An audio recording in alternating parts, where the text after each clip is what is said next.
Okay, welcome to our heart that we're going to show you things. I am your teacher. Okay, I'm done with that. All right, where the ventricles come to a point, you can see that's the apex. Right? And then you can see there's lots of fat on this heart, but in between these like fat wrinkles, that's where the arteries and veins are. So coronary arteries and veins are the blood supply to the heart. Makes it get all the energy it needs. All right, so I cut it this way. These have all been squished in different directions, hoping to get both ventricles, and I did. All right, so this big one here is the left ventricle, and then this little one here is the right ventricle.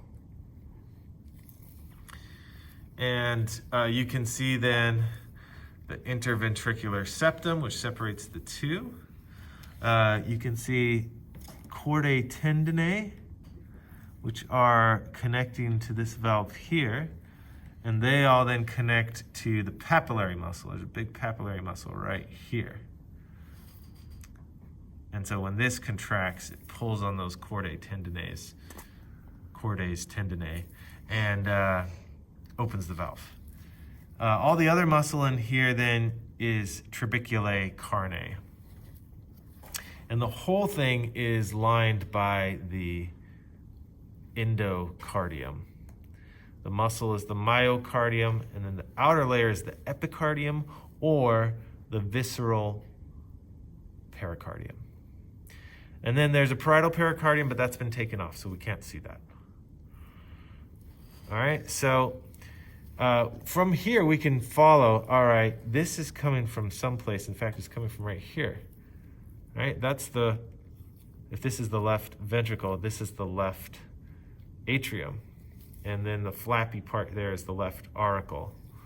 All right, and so then the valve that we go through, that we cut in half here, is known as the left atrioventricular valve. That's the big word. You can also call it the bicuspid valve. You can also call it the mitral valve. So take your pick. Lots of choices here. We don't know all of those. No, just pick one. Oh. All right, here, there's another valve, the aortic valve, which should put me in the aorta, okay? You still recording? Yes. All right, so there's the aorta. Oh, that thing's squirting? Right there. I gotta pull some of this tissue back. Oh. All right. That's the aorta. This isn't the aorta. That's the pulmonary trunk. Behind it is the aorta. So that's what I was trying to separate that. Okay, aorta comes out of the ventricle. All right, this smaller one then is the right ventricle. Okay, and then I can trace that back. I can find the hole to the right atrium, and it has its own right auricles.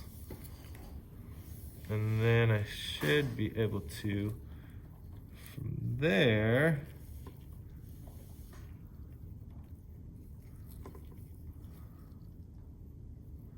this has a weird mass on it.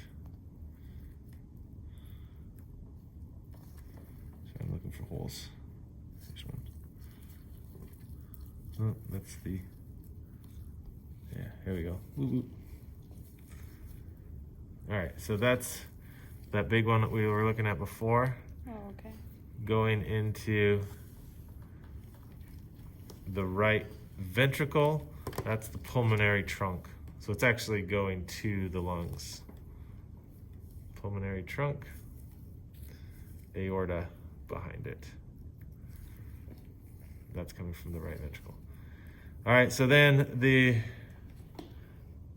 right atrium is attaching to the right ventricle, and the blood coming into the right ventricle comes from this, and that's called the Vena Cava.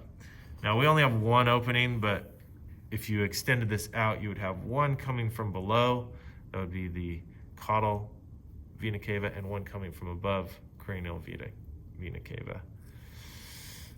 Only other thing that we have that's not on there is, here we go, this artery going to the left ventricle. That is going to be a pulmonary artery. It's going to be full of oxygenated blood. There's more of them, but that's the only one I can find. Maybe this is one too. Yep, there's one too. So there's two of them. And I think what happened here is these were also cut off. So normally there's two that feed into this one and two that feed into that one. They both go into the atrium. Let's see, the muscle in the right atrium is called pectinate muscle. And the valve that separates the right atrium from the right ventricle is the right atrioventricular valve, or also known as the tricuspid valve. And then there's the valve that goes into the pulmonary trunk is the pulmonary semilunar valve. So I think that's just about everything on the list. Okay.